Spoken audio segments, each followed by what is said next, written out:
So I want all of you to comb through the archives of your memory of recent past and look for instances where you were in a social situation like eating out, and you or somebody else there used their phones instead of engaging with the people around them. I think it would be fair to say that most of us here can recall at least a few such instances. And it's not just us here in this room. More than 89% of people said that they have used their phones in their last social interaction. Moreover, 12% use their phones in the shower, and more than 50% have admitted to using their phones while driving. More shockingly though, 1 in 10 people have also admitted to using their phones while they're being intimate with a partner. So naturally now, the question is, why are we letting our smartphones encroach upon every single aspect of our lives? And the answer is very simple. We depend on our phones for almost everything, from keeping our calendars to getting directions to keeping in touch with other people to getting answers about any question we might have about the world.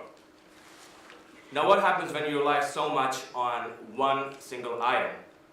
Well, you start getting dependent on it, start getting really attached to it, and even becoming addicted to it. And that is exactly why you feel anxious when your phone is down to 1% battery and there's no charger around, or when you suddenly realize that you have left your phone at home. This whole phenomenon, this separation anxiety, even has a name. It's called nomophobia, which describes the jolt of anxiety that you get when you realize that you are no longer connected with the rest of the world digitally. And the latest research, it shows that this happens because our phones have become so personalized that they are seen as an extension of our own selves by our brains. And they're seen as an extension of our own selves. So they contain all aspects of our lives, from photos to social media. They have essentially become our best friends. And when you have such a strong relationship with your phone, then why won't you check on them while you're in the shower? Why won't you give in to the urge to use them when you're in a social setting? Of course you will.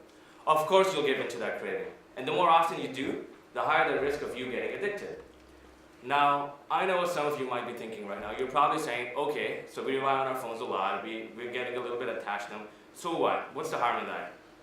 Well, I've got some bad news for you. There's research to show that cognitive capacity and overall brain power are significantly hampered when there is a phone within peeking distance, even if it's turned off on the table or even if it's in your pocket. Essentially what's happening is that your phone is trying really, your brain, not your phone, your brain is trying really hard to not focus on your phone, and that causes a lot of brain drain. Similarly, even just the mere presence of a smartphone can lower the quality of in-person interactions, lowering the amount of empathy that is created, that is exchanged between friends. Again, this was true even if the phone was turned off on the table or in your hand. So these smartphones that were supposed to help us stay connected with the rest of the world are making it really difficult for us to forge real connections.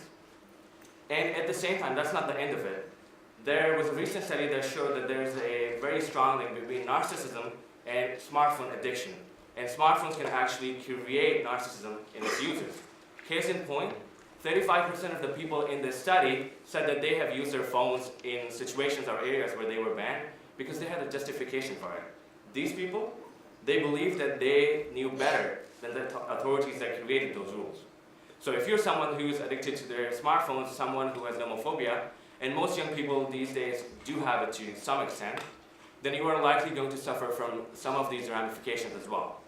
But wait, there is light at the end of this tunnel. There are certain strategies that you can use to cure, or at least treat your phone dependence. And I'm going to tell you about 3 of those strategies very briefly. The first one is that if you're doing something that requires a lot of brain power, something that is mentally challenging, then you should consider putting your phone in a separate room. And that is coming straight from the study that I mentioned about cognitive function and smartphones. Number 2 is also in a very similar vein, and that is if you are spending time with your friends or if you're at a social gathering, then again consider putting your phone away. Maybe keep it in your car or something. The last one is a bit more overarching, and that is you should set certain times where you are actually checking your phone.